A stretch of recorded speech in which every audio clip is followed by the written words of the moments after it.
Ahora ni saludo ni toco porque ya estoy dentro. ¿Cómo le va? Me da muchísimo gusto que me reciba en sus orejitas porque quiero acompañarle durante los próximos 60 minutos con No hagan ruido, música. Y ahora traemos la presencia de Carlos Maceiras, guitarrista mexicano profesional de gran renombre internacional. Maestro, ¿cómo estás? Muy bien, Edmundo. Muy honrado de estar aquí con ustedes, particularmente contigo. Gracias. Pues Carlos Maceiras, a quien tengo el gusto de conocer desde hace ya unos 25 años mínimo.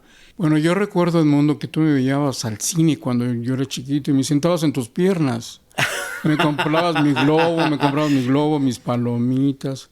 Pero sí, más o Bueno, menos. pero aquellos tiempos ya quedaron atrás y el contacto contigo ha sido verdaderamente muy nutritivo para mí porque he encontrado una personalidad muy parsimoniosa, muy seria, muy formal, un carácter afable, un carácter aceptable y sobre todo la humildad fundamental que caracteriza a los grandes artistas. Así es que, Carlos, has dejado en la historia de este programa No hagan ruido música páginas muy hermosas. Qué bueno que estés aquí conmigo. Eres muy amable, Edmundo.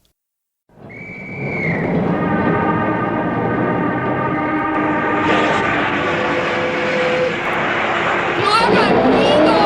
¡No hagan tanto ruido! No hagan ruido. Música. Cuéntame, Carlos, ¿cómo está esto de tu punto de vista de lo popular en la música? Mira, Edmundo, lo popular es lo natural en las personas. En este caso música, pero podemos hablar de comida, vestido, lenguaje, zonas habitacionales, en fin, toda esta gama de expresión popular es lo natural.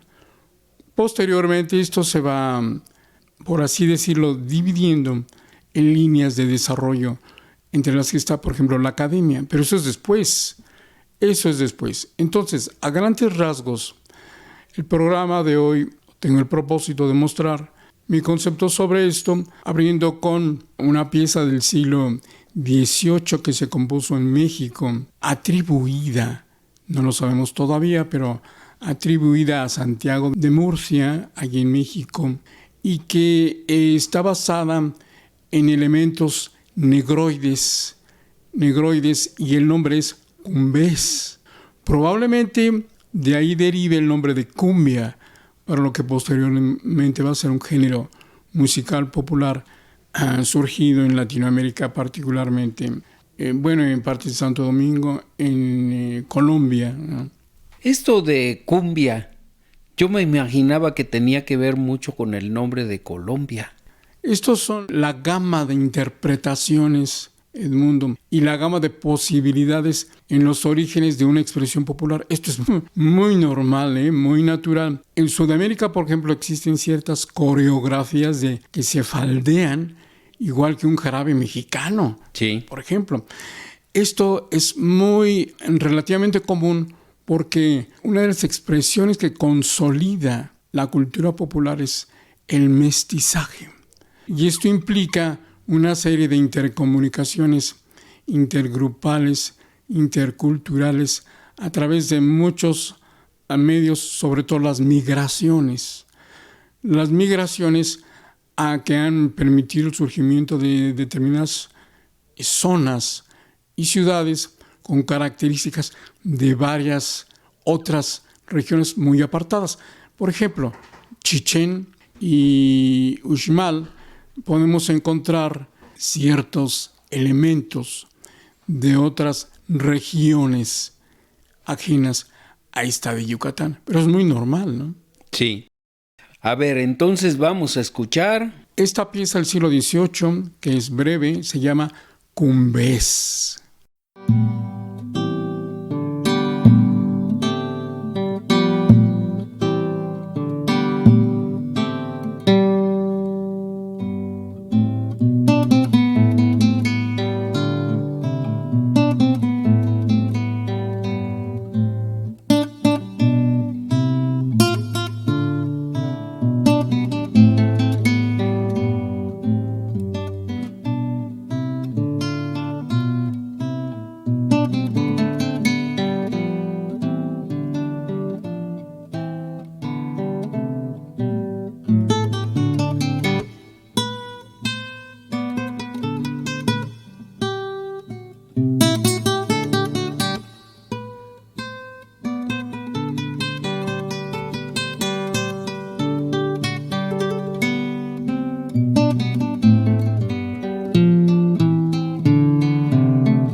una pieza que se le atribuye a Santiago de Murcia, compuesta en el siglo XVIII, supuestamente en México, me decías, Carlos.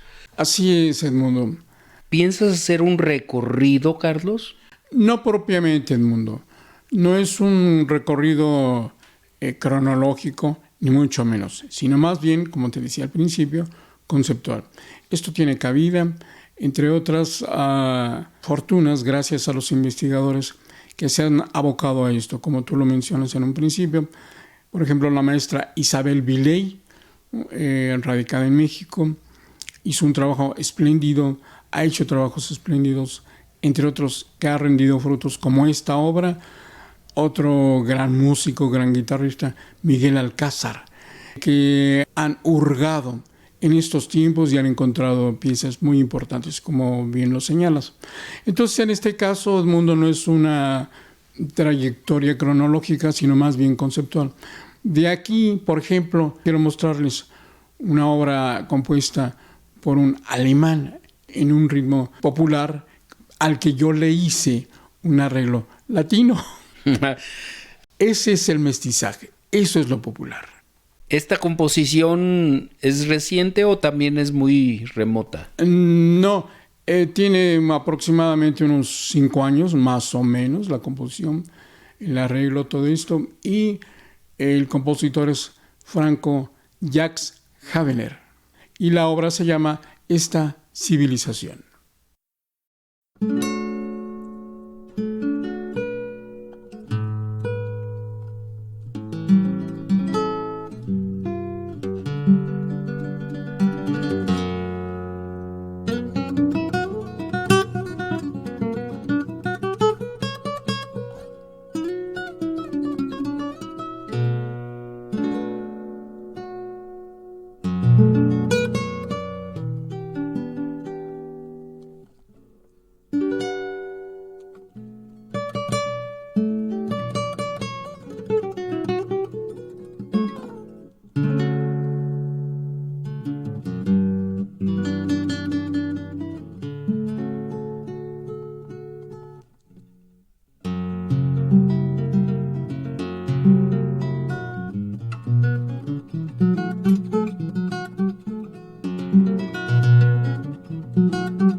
La presencia de la guitarra de Carlos Maceiras, compositor e intérprete mexicano que tiene un reconocimiento internacional muy importante. Me acuerdo que un día en el Auditorio Blas Galindo, hablando de esas apreciaciones que de repente los críticos musicales hacen, y decían que acabábamos de grabar al primer guitarrista del mundo. Y entonces Carlos me dijo muy modestamente, bueno, esto es un tanto relativo. Fíjate que yo fui nombrado como el cuarto guitarrista más importante del mundo en Brasil.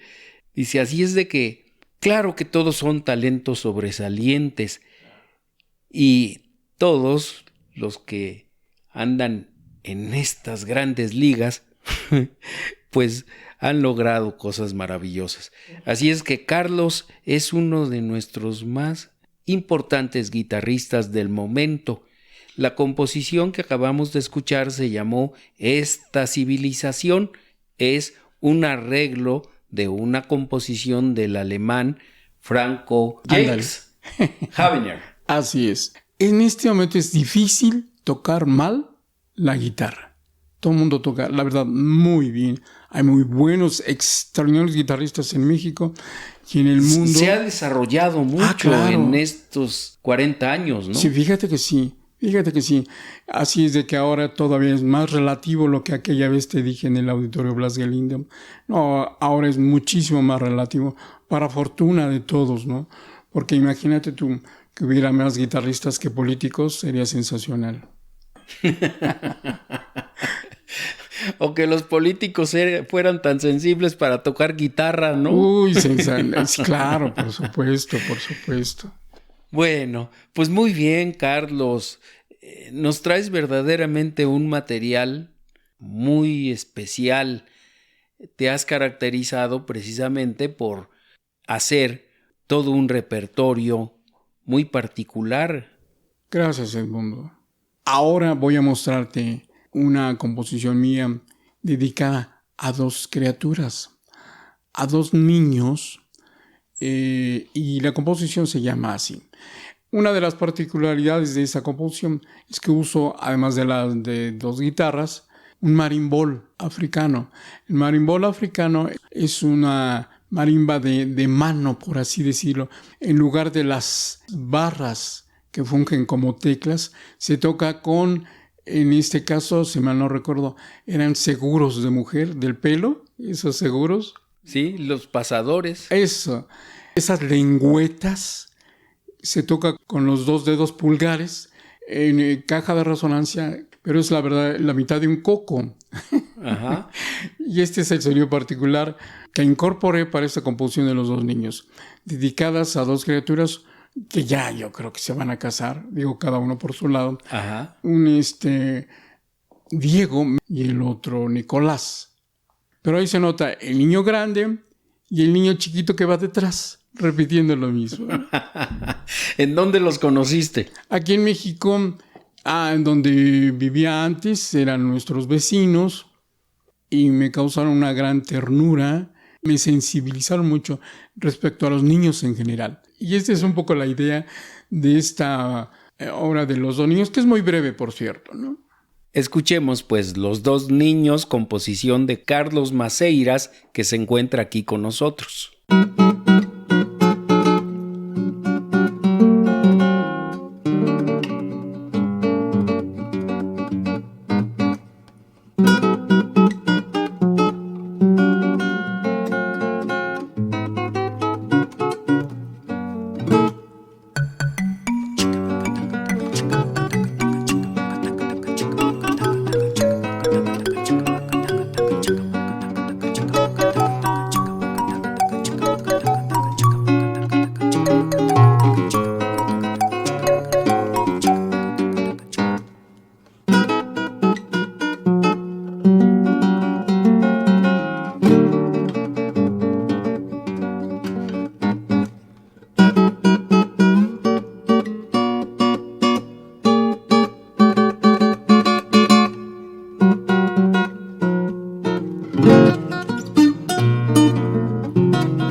chiquita pero bonita.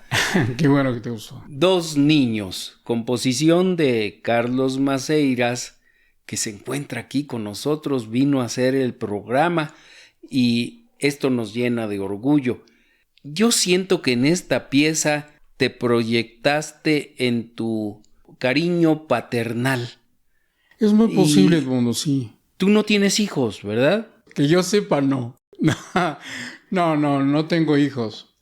No se dio, ¿no? Pero fíjate cómo aquí te transparentaste todo ese amor como padre. Quizás esto confirme que el hecho de tener o no hijos, al menos en mi caso, no se riñe de ninguna manera con el afecto y el cariño que siento por los niños. Creo que si los tuviera, de todas formas, tal vez, mira, me voy a atrever, tal vez no hubiera sido un mal padre, porque realmente me gustan los niños y además su significación, te digo que cuando conocí a estas dos criaturas, me sensibilizaron respecto a las primeras etapas del ser humano, los valores de un niño que, por supuesto, van en torno a los padres, a los mayores. Eso, híjole, como adultos lo perdemos mucho, ¿no? Y creo que valdría la pena reconsiderar, por lo menos en la observación de unos niños, qué los emociona. No se los emociona cosas sencillas, que en un adulto necesitamos cosas muy complicadas. No, en un niño la pasa de maravilla siempre y cuando ve a sus padres juntos.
Esto tiene que ver mucho lo popular con la música, Así es. lo que estamos hablando. La expresión de lo popular, en términos generales, es la expresión de lo cotidiano.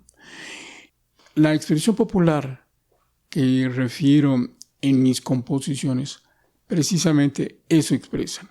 Lo que puede haber en un día, el cariño por los niños, la música de tipo negroide, la música alemana y que a mí se me ocurre y se me antoja, y como músico, por supuesto, tengo la concepción de que se puede hacer un arreglo latino, como lo acabas de escuchar. Sí. Entonces, todo esto cabe en un ser humano y puede caber en un solo día. Y mira, te voy a ser franco, creo que soy un trabajador del arte y a veces probablemente alcance niveles artísticos. Al menos todo eso es mi intención.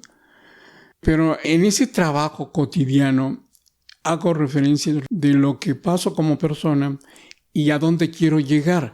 He tocado en reclusorios en donde es muy difícil la recepción y a veces he logrado cosas, a veces no he logrado cosas. Y salgo todo frustrado de chispas, hoy creo que no fui recibido. Y otras veces en la cárcel misma o en un asilo digo, ¡ay, qué padre! Creo que por lo menos compartimos un momentito de esparcimiento. Pero esos vaivenes creo que son parte de la expresión popular, ¿no? El mismo rechazo que puedas tener o que yo he sentido en una cárcel de alguna persona de difícil condición anímica, eso mismo es una expresión muy válida y es popular. Es popular porque la comparten algunos otros, ¿no?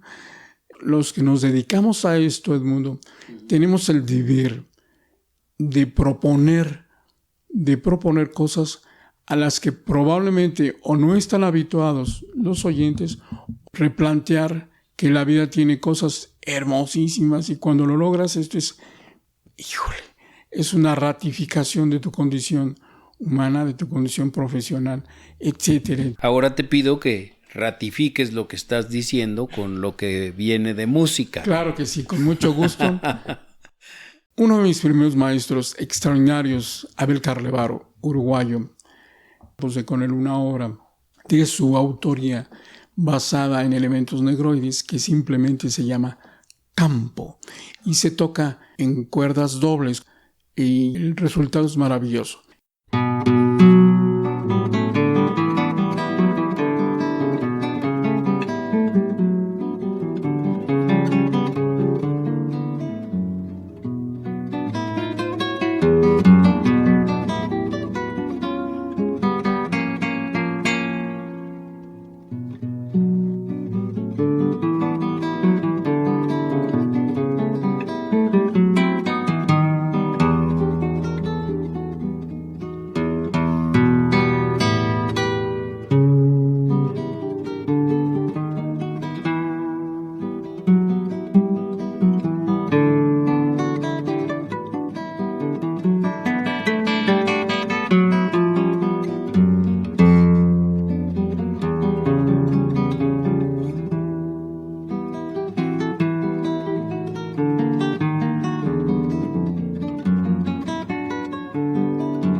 campo.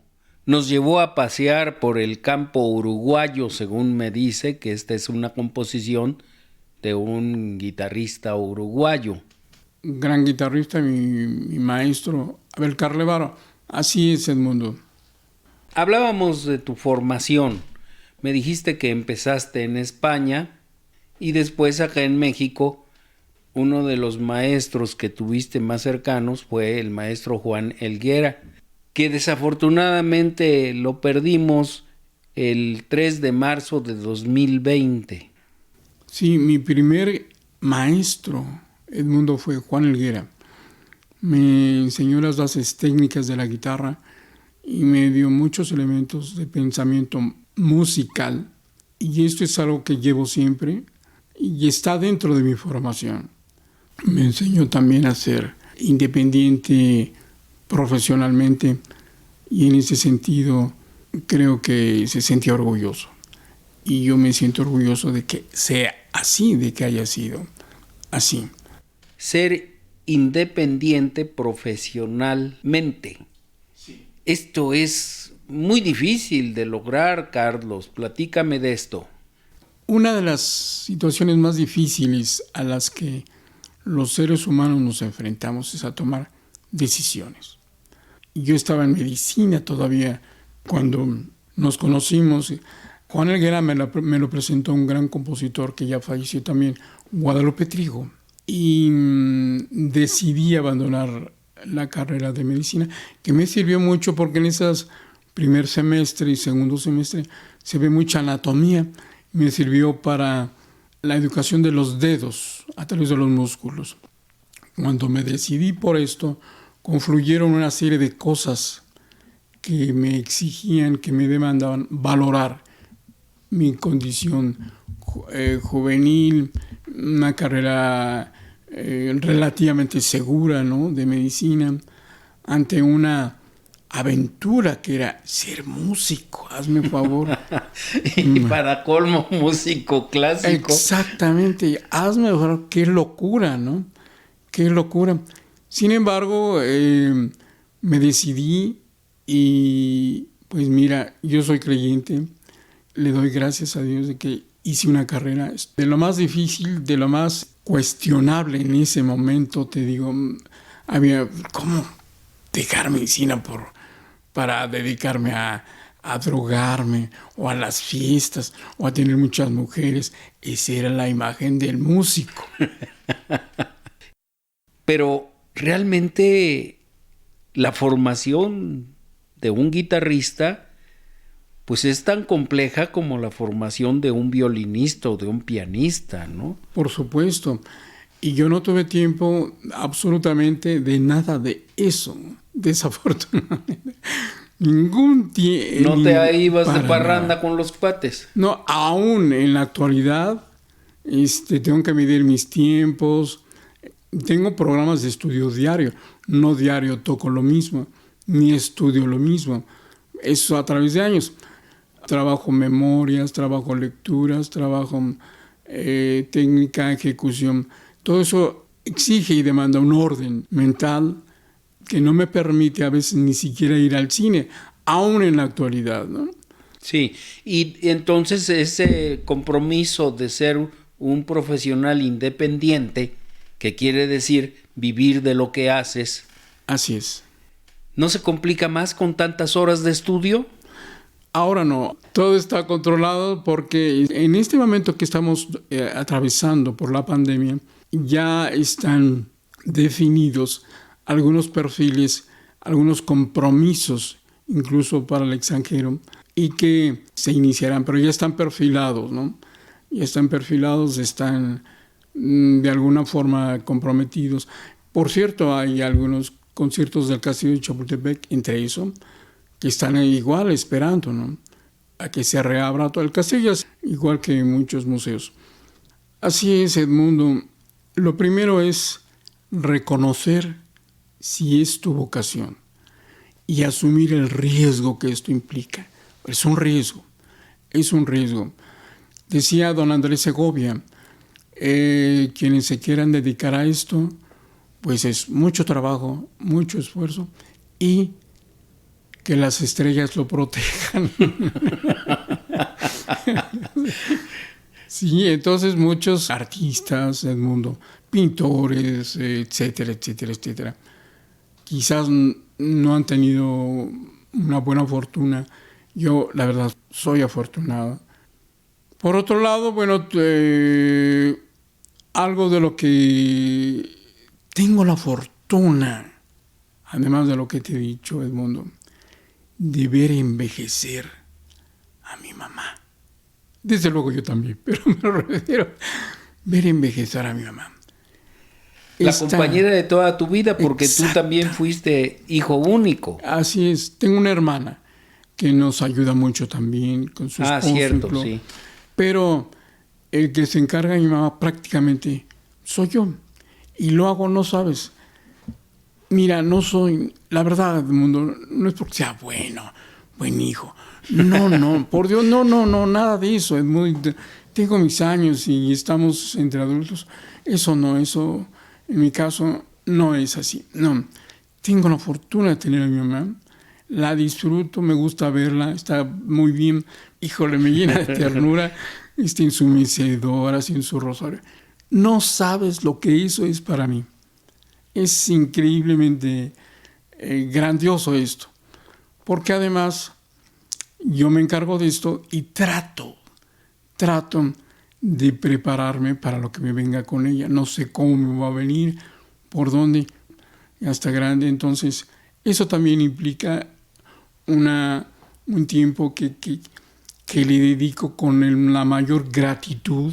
Estás aprovechando. Exactamente. En este momento es en lo que me entretengo. Bueno, el estudio, estos proyectos que te acabo de mencionar y preparándome para en cuanto se reabran esto, ¿no? Una de las espacios que debe abrirse es el Museo Nacional de Culturas Populares, el único lugar donde voy a dar cursos sobre lo que hice, la decodificación de la expresión popular. Fíjate. Ay, Dios, ¿y eso qué es?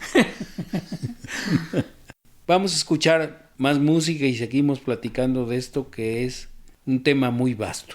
Esta es una composición mía que se llama Cenotes. Cenotes, todos, por lo menos quizás, hemos oído hablar de los cenotes. Y estos son en Yucatán, fundamentalmente en la península de Yucatán.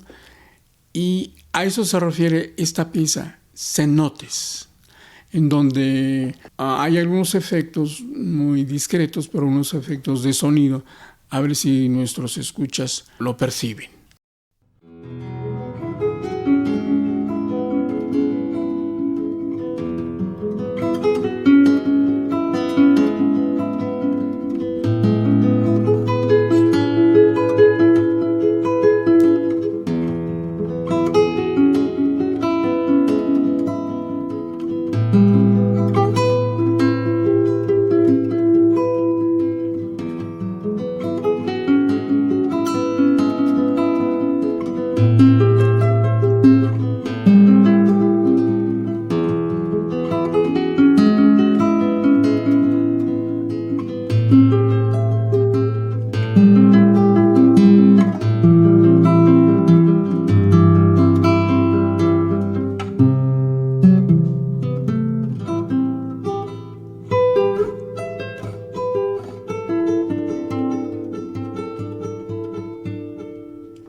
pues nos trasladaste a un cenote sagrado.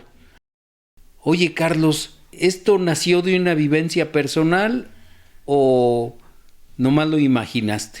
Mira, las imágenes de un cenote internas, donde hay donde he visto cavernas, unos colores maravillosos, una transparencia increíble que se distingue a varios metros de distancia en lo profundo, en las profundidades de un cenote.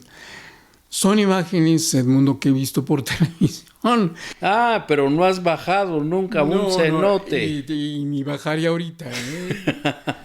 A bucear. Sí, no. Pero me ha impactado en sus imágenes y en su estructura interior profunda.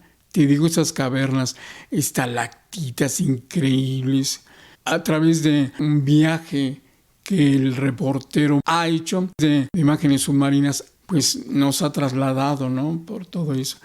Eso me ha impactado. Y este es el resultado. En fin, Carlos, estamos ya sobre el tiempo. Platícanos. La decodificación de la expresión popular es un replanteamiento de la expresión popular, es un desmantelamiento y una nueva visión de esto con las correspondientes sustentos. Imagínate nada más, ¿no? Sí, O sea, sus raíces. desde luego. Lingüísticas. Lingüísticas. Híjole. Sí, pero ha tenido buenos resultados porque llevo años haciendo esto. Es muy difícil llegar a comprender el lenguaje popular, que si no estás tú familiarizado con él, no entiendes nada. Tiene que estar en perfecta conexión con la vivencia. Mira, las dinámicas de expresión que abarca la comida, la música, el vestido, las formas de hablar, etcétera, etcétera, etcétera. Las dinámicas las he clasificado o las he ordenado en 5 ámbitos sociales. Esa división es mía, ¿eh? Una, el étnico, el rural, el cosmopolita, académico, fundamentalmente. Cada uno ha desarrollado una dinámica de expresión muy particular, pero además en cada uno de estos 5 ámbitos existen subgrupos compuestos por colectividades que entre sí también son distintas. Por ejemplo, en Tepito, en general, es una zona rural con ciertas características también cosmopolitas que se entremezclan para darles vigencia a esas expresiones. Fíjate, no sé si recuerdes que en Tepito, por ejemplo, tú entras después de ahí por la Lagunilla para entrar a Tepito y encuentras todavía música rock en marimba de los años, Sí. Las ventas. Y a las mismas marimbas. A las mismas marimbas. Y esto ya no es muy frecuente encontrarlo en zonas más cosmopolitas que son más adentro, antes, digamos, de sur a norte, antes de llegar al eje 1 norte, que es entrando, para entrar a Tepito. Es increíble cómo cambia la expresión, por ejemplo, en la zona de vestidos de novia, que es en la Lagunilla, atraviesas el eje 1 norte y ya estás en Tepito. Es como si cruzaras el túnel del tiempo. Sí. Y las vecindades. Hasta el eje 2 norte. Ándale, exactamente. Mira, muy bien que te acuerdas. Algo que quieras tú para despedirnos. Con mucho gusto y muchas gracias, Edmundo. Hace algunos años, en la madrugada, nos tuvimos que levantar muy apresurados, mis padres y yo. Y recuerdo que pasamos por una panadería. La primera vez en mi vida que percibo el aroma a pan recién hecho. Y seguimos con el camino porque había prisa. Era el nacimiento de mi hermana. Y esta es una pieza a la que le dediqué a mi hermana. Y así se llama, Una madrugada de octubre. En esta pieza yo toco la base porque la primera guitarra la toca un alemán, un extraordinario guitarrista, Guido Algayer, un gran guitarrista que yo le escribí y la tocó a la primera. Así leía el muchacho. A la primera, Edmundo. Se lo escribí y dije, a ver si no está difícil. Pero si la sacó a la primera, leyendo a la primera, y extraordinario guitarrista. Este es el fruto de ese trabajo conjunto que hicimos. Guido Algayer en la primera guitarra y yo en la segunda, y es una obra mía dedicada a mi hermana Laura.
Una madrugada en octubre. Así es. Una evocación que hace Carlos Maceira de cuando era niño.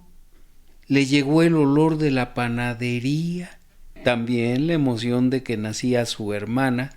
Pero lo interesante es que esta es una composición que realiza muchos años después, 45. Sí. Evocando aquellos momentos. Ese es el trabajo de los compositores. Carlos, el tiempo nos devoró. Muy bien. Y ni lo sentimos. Nunca lo siento cuando me invitas, Edmundo. Y no puedo decir más que muchas gracias a todos ustedes que son los que definen finalmente una carrera, como en mi caso. Gracias a ti, Carlos. Pues ya nos vamos. Recuerde usted que No Hagan Ruido Música es una producción de Radio Educación realizado en esta oportunidad gracias al esfuerzo de mis compañeros César Hernández en el servicio social, Rodrigo Cepeda, que me lleva y me trae, Estrella Colín, que asiste a todos por parejo, Fortino Longines, que mueve sus botoncitos allá en el estudio después de grabar nosotros, y yo, Edmundo Cepeda, que me hubiera seguido dedicando a la guitarra como soy baquetón.